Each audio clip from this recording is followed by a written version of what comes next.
The most dangerous person in any society is not the soldier, not the ruler, not even the tyrant with armies at his back. It is the one who wakes up, the one who suddenly sees through the game that keeps the rest asleep.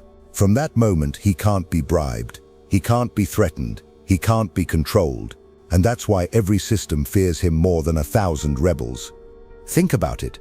The masses live chained to illusions, money, titles, promises, distractions. They chase shadows on the wall, believing they are real. But the moment one man turns his head and sees the light, everything shatters, and the truth is dangerous, because once you see it, you can't unsee it. And once others realize you see it, you become a threat. History shows what happens next. Those who awaken are always branded, silenced, erased. Not because they raised a sword, but because they refused to kneel. The mob despises them. Leaders fear them. Entire systems move to crush them. Why? Because if one man sees clearly, he risks waking the rest. And the moment too many awaken, the illusion dies, and with it, the power of those who rule. So the question is not whether spiritually awake people are dangerous. The question is, what makes them so feared, so hunted, so hated, that entire societies move against them? And more than that, what happens if you begin to awaken yourself? The spiritually awake person sees the world as it is, not as it pretends to be, and that alone makes him the most subversive force within any society. He cannot be bribed, because he knows gold cannot buy the essence of freedom. He cannot be threatened, because he has already killed the fear of death within himself. He cannot be seduced by applause, because he recognizes praise as a leash. While the masses chase shadows, status, wealth, fleeting pleasures, the awakened one has stepped outside the theater, seeing the puppet strings pulled by rulers, priests, merchants, and demagogues alike. That vision, that refusal to bow, is more dangerous than any rebellion, for it reveals that the power of kings collapses when men cease to kneel. Consider the worker who no longer trembles at the threat of losing his job. Most men are enslaved not by chains but by the terror of hunger, the dread of ruin, the gnawing anxiety that keeps them obedient to masters they secretly despise. Yet the spiritually awake worker looks at his labor and sees its true nature, an exchange of his life for coin, an illusion of security offered in return for submission. Once he recognizes that survival can be carved outside the master's walls, that dignity is not dependent on a wage, he becomes uncontrollable. He may still labor, but never again will he be owned. To those who profit from obedience, such a man is a contagion, for his courage infects others who whisper, "If he does not fear, why should I?" Think of the citizen who watches the theater of politics and does not clap when the actors enter. Where others argue, rage, and fight over banners and names, the awakened citizen sees only masks shifting roles, puppets serving a stage director hidden behind velvet curtains. He watches debates not with passion but with detachment, noting how fear and flattery are wielded to herd the public like sheep. Such a man cannot be deceived by promises of salvation, nor moved by spectacles of patriotism or outrage. He does not riot when told, nor cheer when commanded. He becomes, in the eyes of rulers, a silent threat, for his refusal to play the game exposes it as a game. And once others glimpse the strings, the puppeteer trembles. Imagine the man who cannot be baited by lust, wealth, or vanity. To society, temptation is the great mechanism of control. Keep men distracted by their appetites, and they will never notice the chains at their feet. Yet the spiritually awake person resists the bait. Offer him gold, he smiles at its weight of dust. Offer him flesh, he sees only the prison of desire. Offer him power, he knows it for what it is, dependence on the approval of other slaves. This makes him incomprehensible to those who believe every man has a price. He has no price, and therefore he is priceless, and therefore he is feared. For the society that thrives on purchase cannot control the man who refuses to be sold. The spiritually awake individual is not revered as a saint, he is hunted as a traitor. Every society builds itself on illusions, laws said to be sacred, leaders painted as necessary, wealth disguised as virtue, suffering justified as duty. The one who pierces these illusions is not thanked, he is despised. He becomes the mirror that exposes the cowardice of others, and men would rather smash the mirror than confront their reflection. That is why prophets are crucified, philosophers exiled, reformers burned, visionaries silenced, not because they wield armies, but because they wield sight. They are not dangerous for what they do, but for what they reveal. And so rulers whisper among themselves that the spiritually awake must be discredited. They call him mad because his clarity makes their lies tremble. They call him dangerous because he does not obey their invented rules. They call him arrogant because he refuses to bow. He is cast out, not for crimes, but for perspective. The mob cheers as he is punished, for the mob resents him most of all. His freedom reveals their servitude, and nothing enrages the slave more than the sight of one who has slipped the collar. They want him gone, not because he harms them, but because he reminds them of what they are too afraid to claim. Here lies the paradox. The spiritually awake man seeks no war, yet war is declared against him. He desires no throne, yet every throne fears him. He asks only to live in truth, yet falsehoods cannot survive his presence. And thus society, desperate to preserve its illusions, turns its full machinery against him. He is watched, mocked, punished, even erased. But the more he is attacked, the more his shadow grows. For every one silenced, 10 more stir from their sleep. That is why he is the greatest threat, not because he wields violence, but because he awakens the possibility that others may also walk unchained. And once the spell of fear is broken, power collapses into dust. This is the terror every ruler knows, and it is why the spiritually awake are never left in peace. He walks among the crowd unseen, yet his presence unsettles those who sense something different about him. While others hurry, distracted by noise and hunger, he moves with a calm that provokes suspicion. His eyes do not dart about in search of approval. His voice does not strain to fill silence with chatter. To the fearful, this composure feels like defiance, and they whisper that he is arrogant. But the truth is simpler. He has stepped outside the need to prove himself, and in a society built on endless competition, that absence of desperation is mistaken for rebellion. Men fear what they cannot categorize, and thus the spiritually awake man is treated as if he were already guilty of some unnamed crime. The rulers, clever in their understanding of weakness, know that the easiest way to neutralize such a person is not through execution, but through ridicule.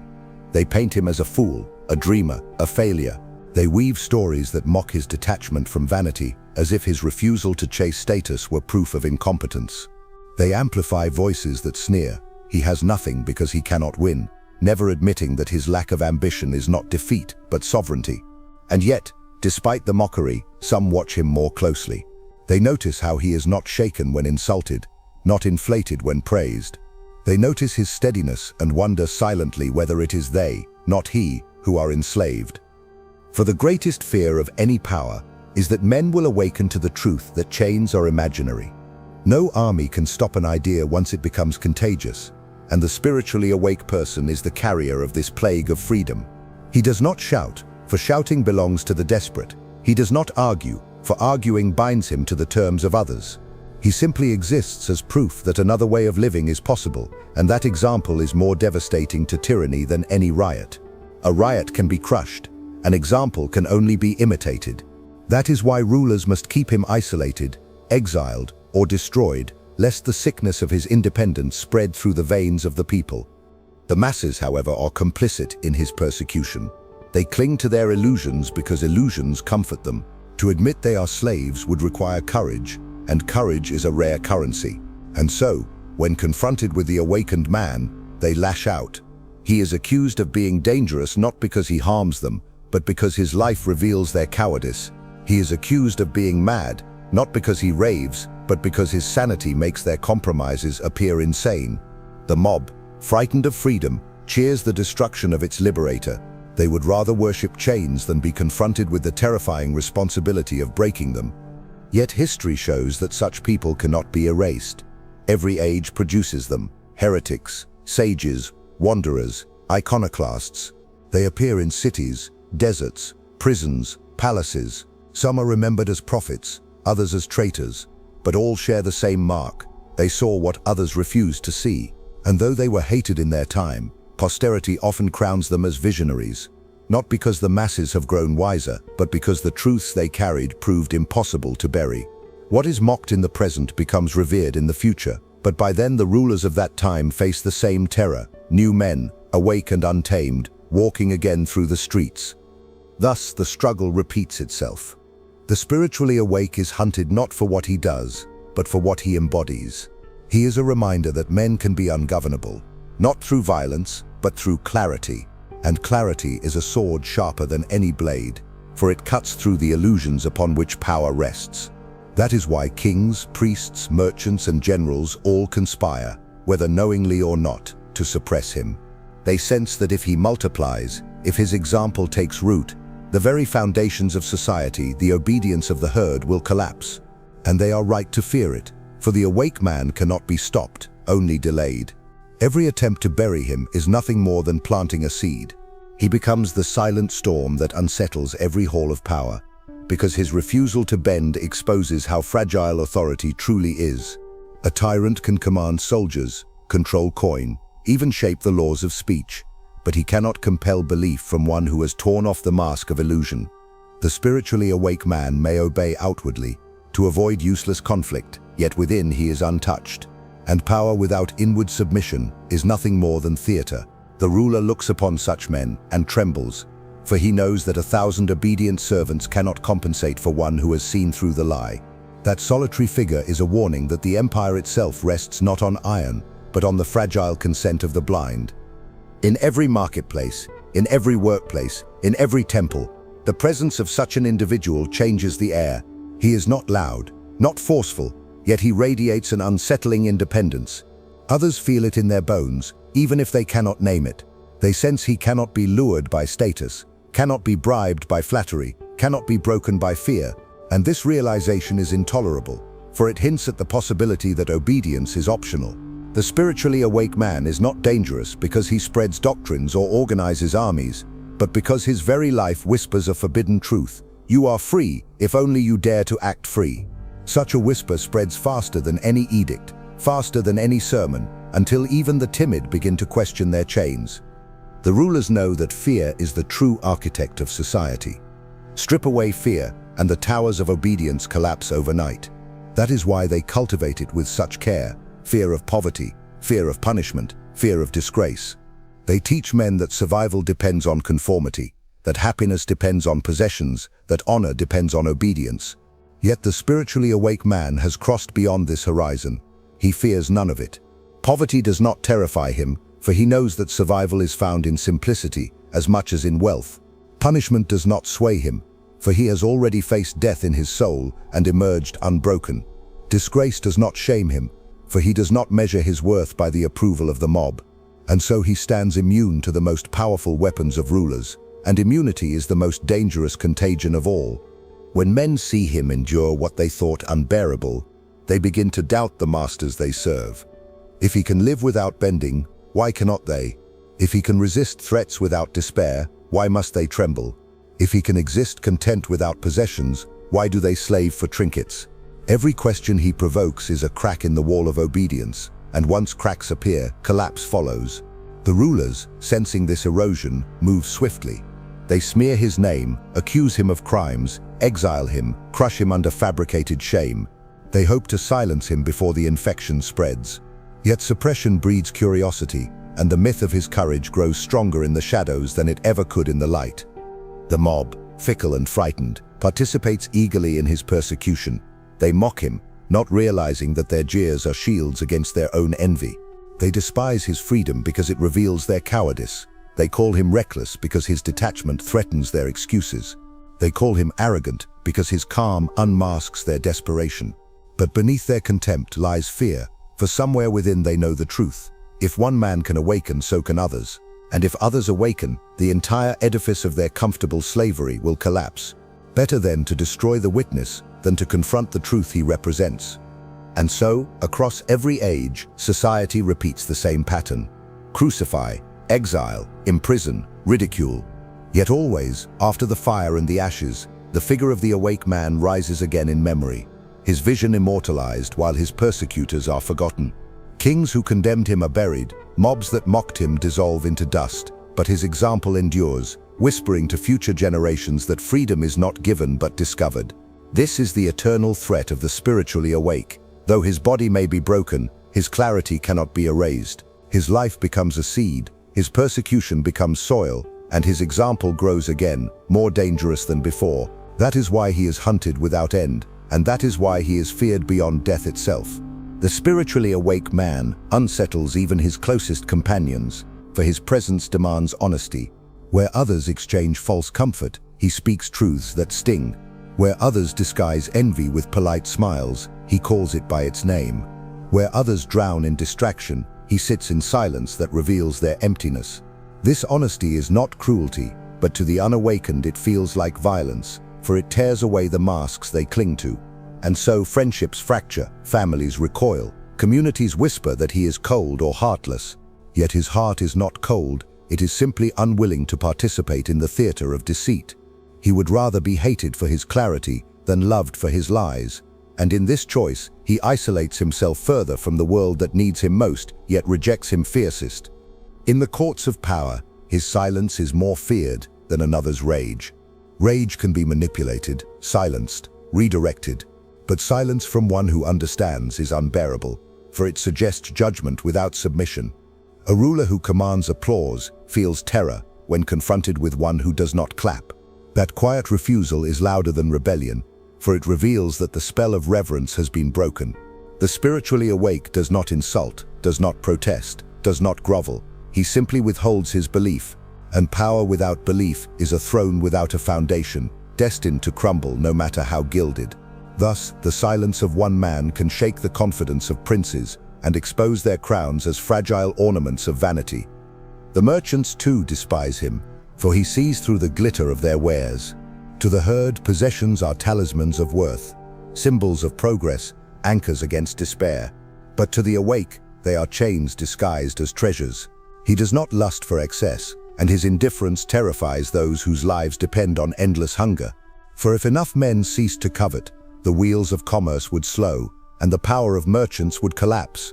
That is why society must brand him as a failure, a fool too weak to compete, too unskilled to amass wealth. They cannot admit that his indifference is not weakness but mastery.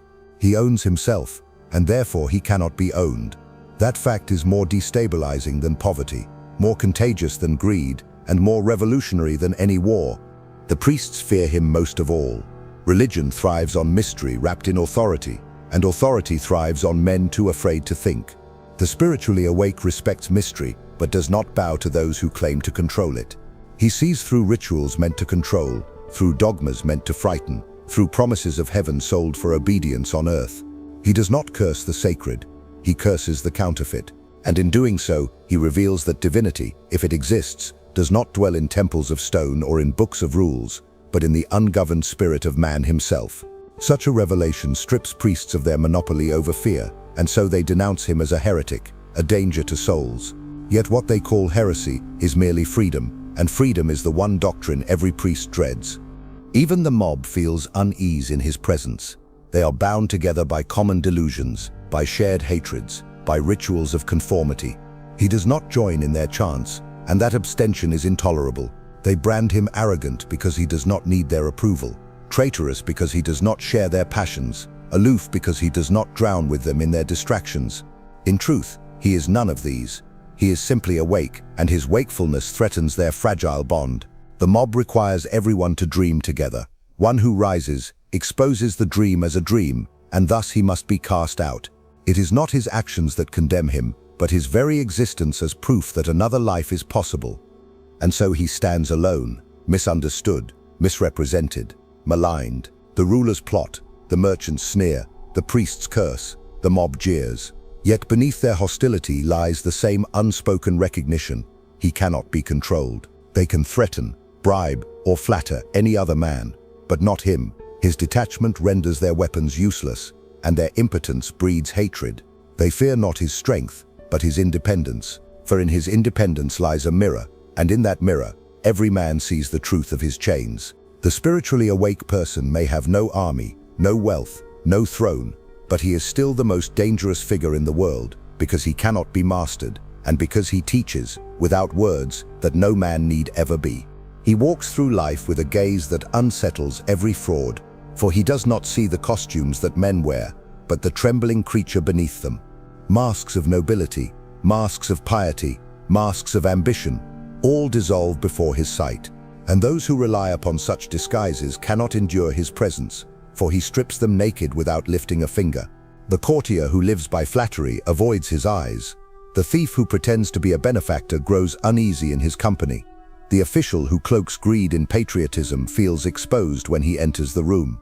This is why he is branded intolerable, not because he seeks to condemn, but because his vision alone unmasks what others strive desperately to hide. His gift is clarity, and in a world built upon illusion, clarity is the gravest crime. Observe how rulers react when confronted by such a man.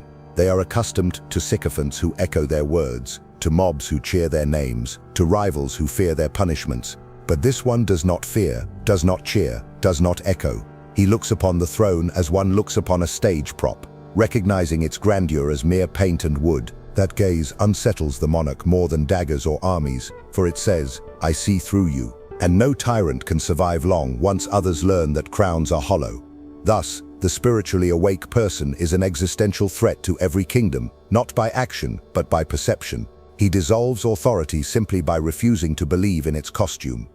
Consider too the merchant who thrives on endless desire. His empire depends on convincing men that their worth is measured in possessions, that fulfillment is bought and stacked upon shelves. Yet the awake man is immune. He may hold wealth, but he is not owned by it. He may lack it, yet he does not despair. The sight of such indifference terrifies the merchant class, for it hints that hunger can be broken, that the spell of consumption can be escaped. If too many follow his example, the market falters, and power built on appetite collapses. Thus society must present him as a cautionary tale, the beggar, the fool, the recluse. They must hide the truth that his freedom is the very thing every man secretly craves. The priests, cloaked in ritual and authority, also tremble when he speaks, for he does not reject the sacred, but he refuses to bow to their ownership of it. He sees the divine not in their ceremonies, but in the untamed spirit of man himself. And once that truth is glimpsed, their authority decays. For if God dwells within, what need is there for intermediaries? What fear remains to be exploited? And so they brand him a blasphemer, a corrupter, a danger to souls. They know that one man who discovers his own light threatens to extinguish the lamps of their temples, revealing that those lamps were lit only to keep men in shadows. This is why the spiritually awake is treated as a heretic, not because he denies truth, but because he reveals it too clearly. Even the mob, which prides itself on unity, turns against him. They cannot tolerate one who does not share their hatreds, their passions, their distractions. His refusal to join their chants feels like betrayal, his calm like mockery. They call him aloof, cold, arrogant, when in truth he simply refuses to drown in their hysteria. And yet, deep within, they envy him. They see in his composure the freedom they secretly desire but fear to claim. That envy turns to hostility, for it is easier to hate the free than to admit one's own chains. So they cast him out, not because he harmed them, but because his existence reminded them of what they could be. And in casting him out, they believe they have preserved their comfort, when in truth they have condemned themselves to sleep. The spiritually awake man endures all this mockery, exile, suspicion, with the same composure that unsettles his enemies. For he does not live to be applauded, but to remain true to his own clarity. He accepts solitude as the price of freedom, persecution as the proof of vision, and though society hunts him ceaselessly, it never succeeds in erasing him. For every age produces such figures anew, each one a silent rebuke to the lies of the age, each one a mirror reflecting the truth men fear to see. He is hated, but he is also immortal, for the spirit that awakens in one cannot be buried. It rises again in others, again and again, until no empire, no priesthood, no mob can smother it. That is why he is the greatest threat, and why he is never defeated. His very existence reveals that obedience is not a law of nature but a choice, and this truth corrodes the foundations of every empire. Governments thrive on the illusion that men must submit, that without rulers they would descend into chaos, that without laws they would devour one another. Yet the spiritually awake man demonstrates another reality, that order can spring from within, that dignity can be preserved without masters, that peace does not require chains. This revelation is unbearable to those who profit from authority, for it strips their rule of necessity and recasts it as theft. If enough men awaken, the throne is exposed as a parasite, and the ruler becomes nothing more than a man clinging to a mask of power that no longer commands belief. Observe how he moves through life when stripped of fear. Threats of punishment do not bend him, for he understands that punishment can touch only the body, never the essence of the self. Promises of reward do not seduce him, for he knows that rewards are merely gilded chains meant to ensure compliance. His freedom is terrifying precisely because it is invisible. He does not need to shout, does not need to strike, does not need to lead an army. His defiance is quiet, subtle, but it spreads like a contagion through the eyes of those who witness him. They see that he is untouched by fear, unseduced by gold, unbroken by shame, and once seen, this image cannot be unseen. It burns in the minds of others, a spark that threatens to ignite into fire. Those who benefit from illusions cannot allow such fire to spread, and so they labor with desperation to extinguish it. They construct spectacles to distract the crowd, offering festivals, carnivals, and diversions to keep the herd asleep. They flood the world with noise, with endless chatter, with shallow pleasures, hoping to drown out the unsettling quiet of the awake. They reward conformity lavishly and punish deviation swiftly. Yet none of it can fully succeed, for the awake man requires no stage, no platform, no recognition. His life alone is the message. He can walk through the market without speaking, and already he has delivered his sermon. He can endure insult without reaction, and already he has taught the lesson. His refusal to kneel is itself the prophecy of collapse. It is not surprising, then, that society prefers the comfort of the blind. To dream together is safer than to wake alone. The mob clings to its illusions not out of ignorance, but out of terror.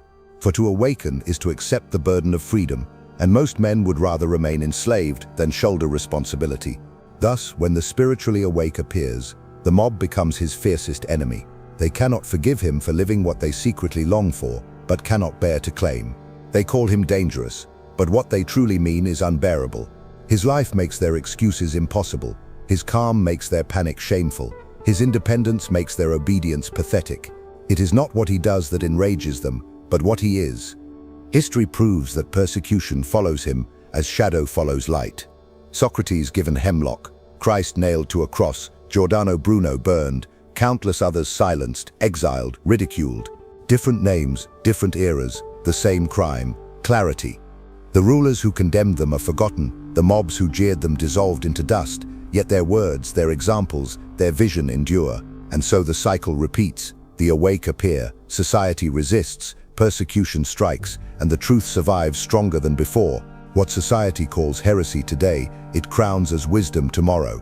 What it calls dangerous now, it reveres when it is too late. And in every cycle, rulers learn the same lesson too late, that clarity cannot be destroyed, only delayed. This is why the spiritually awake will always be society's greatest threat.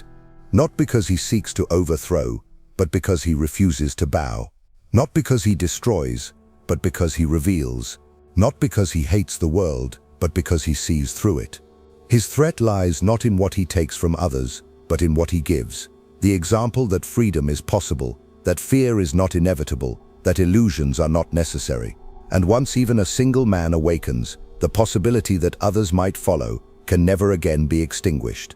This is the nightmare of every ruler, the terror of every priest, the envy of every mob. The awake man may stand alone, but in standing alone he proves that solitude is strength, and that strength is the beginning of the end for all who depend on obedience.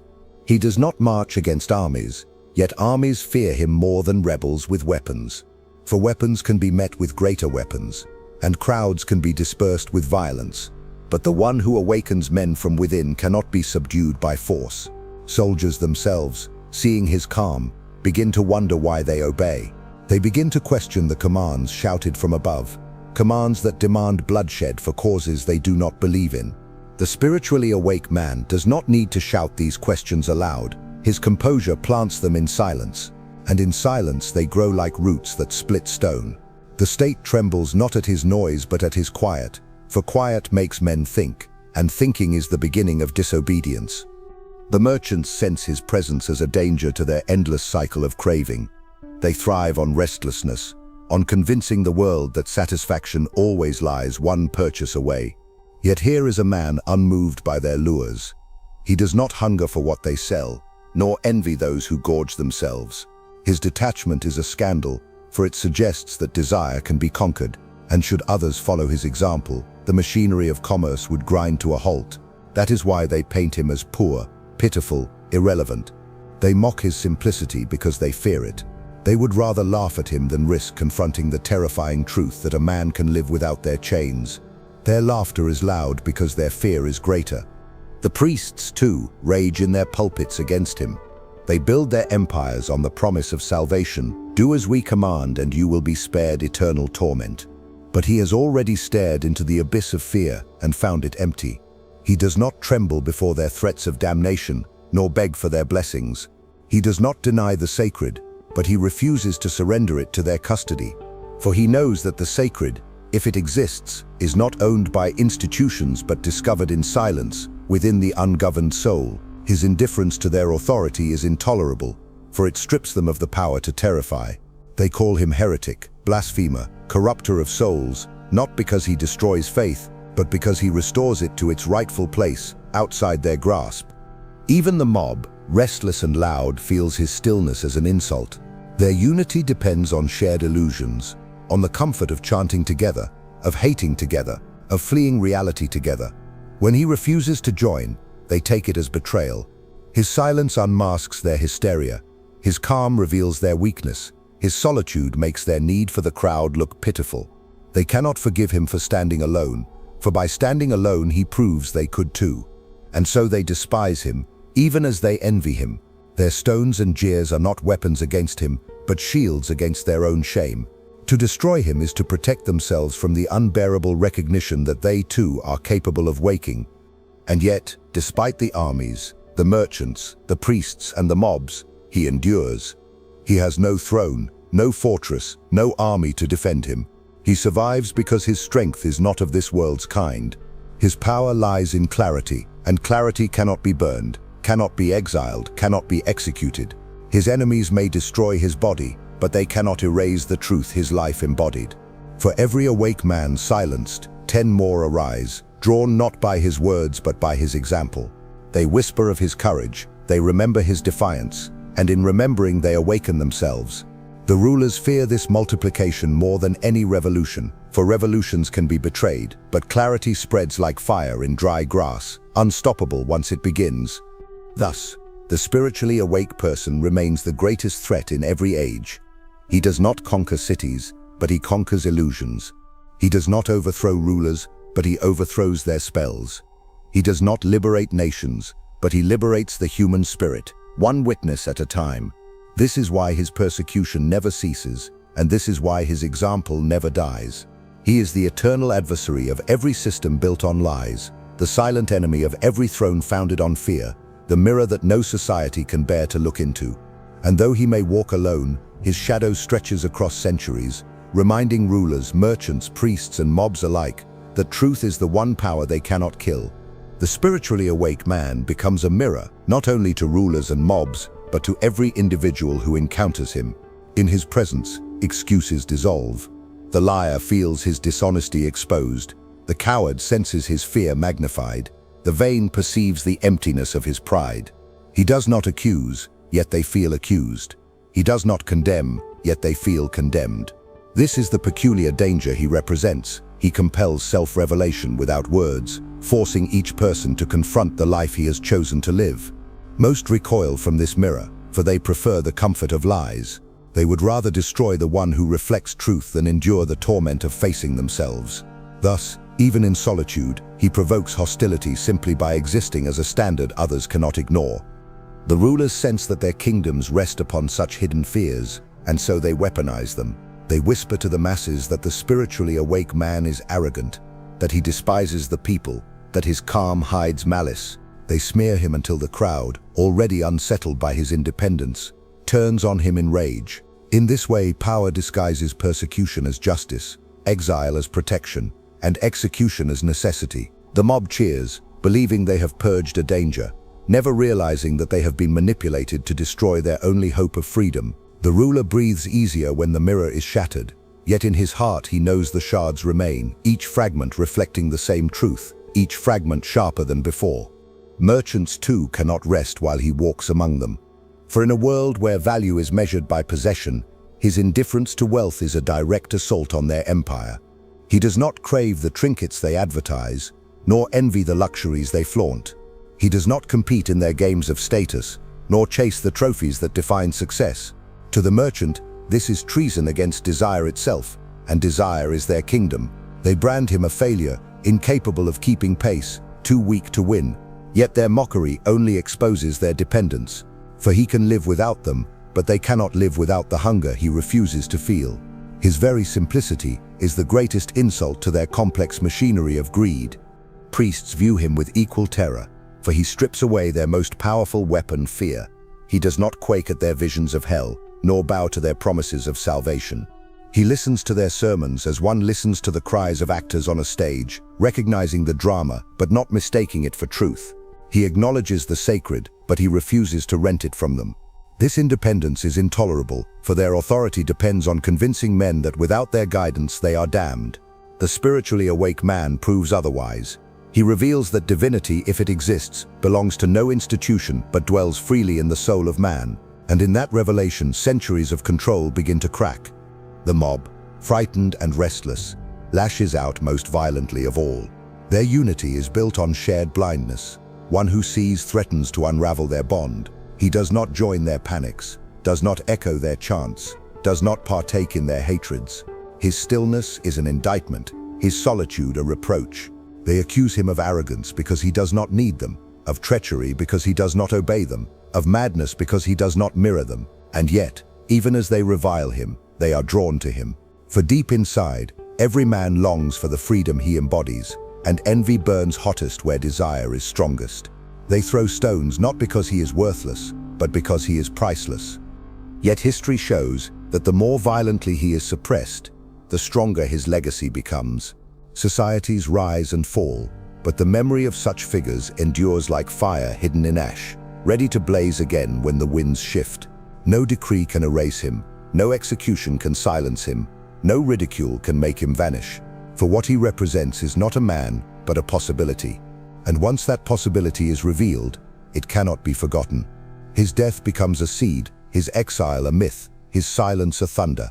He is feared in life and immortal in death, for the truth he carries does not die with him. It passes into the conscience of those who watched, and from there it spreads, unstoppably, across generations.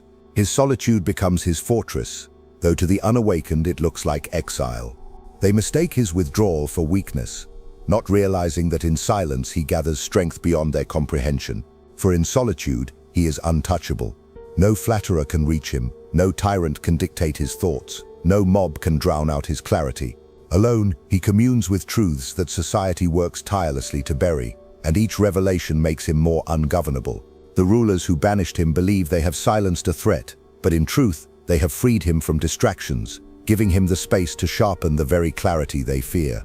What they call isolation is in fact liberation, and from that liberation grows a power that spreads without banners, without armies, without sound. Even when he is unseen, his influence lingers like a shadow cast over the structures of power. The courtier recalls his piercing gaze. The merchant remembers his calm refusal. The priest cannot forget his indifference, and the mob whispers about his defiance. Though absent, he is everywhere, for memory is more difficult to banish than flesh, and memory carries his image as an accusation, as a possibility, as a threat. The more they try to erase him, the more they immortalize him, for persecution engraves his story into the minds of witnesses. A man killed for his beliefs becomes more dangerous than one left alive. His absence becomes presence, his silence becomes voice, his death becomes a sermon that no ruler can censor. The spiritually awake man is despised because he cannot be converted into a tool. Society thrives on bending men into roles: worker, citizen, soldier, believer. Each role is designed to serve the machine, to keep it functioning, to ensure continuity of control. But the awake man steps outside of these roles. He is not bound by title or uniform, not enslaved by identity assigned by rulers or mobs. He lives as if the categories do not exist, and in doing so, he reveals that they truly do not. This is why he is hated, not for rebellion, but for irrelevance. He proves that the system is optional, that the supposed necessities of society are nothing more than customs men choose to follow. And once others glimpse that freedom, they may choose to follow him instead. Merchants grow desperate when they see his disregard for their treasures. They whisper that he is poor, yet he is richer than all of them, for his wealth is not chained to objects but rooted in independence. Priests shout that he is damned, yet he walks with a peace they cannot manufacture. Rulers decree that he is powerless, yet they conspire ceaselessly to suppress him. The mob insists he is nothing, yet they cannot stop talking about him. Every insult they hurl is proof of their fear, every punishment proof of their impotence. They sense that he is beyond their reach, and what is beyond reach is beyond control, and what is beyond control is the most terrifying force in the world. The greatest irony is that he seeks no war. He does not march against rulers, nor scheme against priests, nor plot against merchants. He desires only to live free, to live awake, to live in truth. Yet it is this desire alone that makes him intolerable, for his freedom is an indictment of their chains. His calm dismantles their fear, his indifference dissolves their threats, his solitude mocks their power. He wages no campaign, yet his existence alone is a declaration of independence. He fights no battles, yet his life itself is a victory over tyranny. And this victory is contagious, for once men witness it, they can never again unsee it. The spell of obedience is broken forever. Thus he remains the eternal adversary of every order built upon illusion. Kings fear him more than rebels, merchants fear him more than thieves, priests fear him more than blasphemers, mobs fear him more than tyrants. For rebels, thieves, blasphemers, and tyrants can all be managed, contained, punished. But the spiritually awake man cannot. He slips through every chain, escapes every category, transcends every threat. He is the one variable the system cannot calculate, the one presence it cannot neutralize. And that is why, across every age, his figure returns again and again, misunderstood, reviled, hunted, and immortal. For he is the threat that never dies, the danger that cannot be erased, the possibility that once revealed lives forever in the minds of men. He stands as the final contradiction society cannot resolve. Harmless yet feared, solitary yet unstoppable, silent yet deafening. Armies cannot capture him because he fights no battles. Courts cannot convict him because he breaks no laws. Mobs cannot erase him because he exists even in memory. Every weapon aimed against him passes harmlessly through, because his power lies not in force but in perception, not in conquest but in clarity. The spiritually awake man is untouchable precisely because he does not play the game of power, and in refusing to play, he unmasks the game itself. This is why rulers call him the most dangerous enemy, not because he rises against them but because he renders them unnecessary, reveals them as actors in a charade that men no longer need to attend. In every age, the same pattern unfolds. He is mocked as a fool, condemned as a traitor, punished as a heretic. Yet once silenced, he becomes legend. His story spreads further than his voice ever could, his death more eloquent than his life. Children are taught of his fate, rebels whisper his name, and even those who once cursed him find themselves haunted by his image. For though society believes it has buried him, what it has buried is a seed, and seeds do not vanish in the soil. They wait, they endure, and when the season turns, they rise again. So too does the example of the spiritually awake. He is reborn in every age, in new faces, with new names, in new cities and deserts, yet always carrying the same unbearable clarity. He is the fire that cannot be extinguished, the threat that cannot be killed. Rulers dream of a world without him, merchants of a market without him, priests of a congregation without him, mobs of a crowd untroubled by him. But such a world is impossible, for the human spirit cannot be caged forever. There will always be those who pierce the veil, who see through the illusions, who awaken. And for as long as men awaken, society will tremble. The throne will feel hollow, the temple fraudulent, the market fragile, the mob hysterical. The spiritually awake person will always arise as a question that no institution can answer. What happens when one man refuses to bow?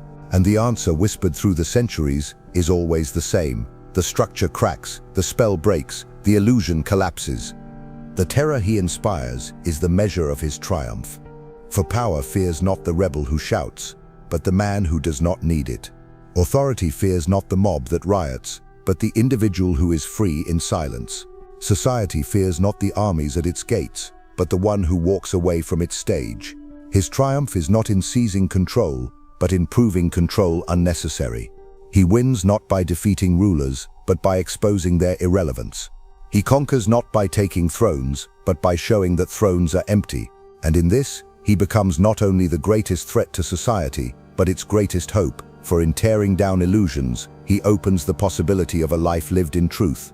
Thus, the spiritually awake man endures as the eternal paradox, hated yet revered, hunted yet immortal, feared yet followed. His legacy is not measured in armies raised, laws written, or wealth amassed, but in minds stirred, illusions shattered, and souls awakened.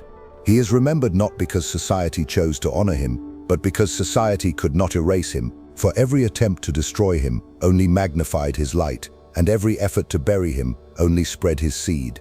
Across centuries, his shadow looms, a reminder that clarity is indestructible, that freedom is contagious, and that the most dangerous man is the one who has nothing left to fear. And so long as such men appear, society will forever face its greatest threat, not from enemies at its borders, but from truth in its midst. If you've made it this far, it's because a part of you already knows this truth. The spiritually awake are not saints in the eyes of society. They are threats. They cannot be bribed, flattered, or deceived, and that makes them dangerous. Now tell me in the comments, are you ready to stand apart from the herd, to carry the weight of being feared rather than celebrated?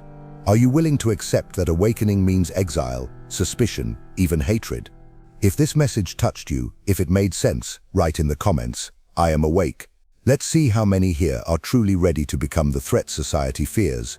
And don't forget, keep watching the next video. It's important, much more than you imagine. See you there.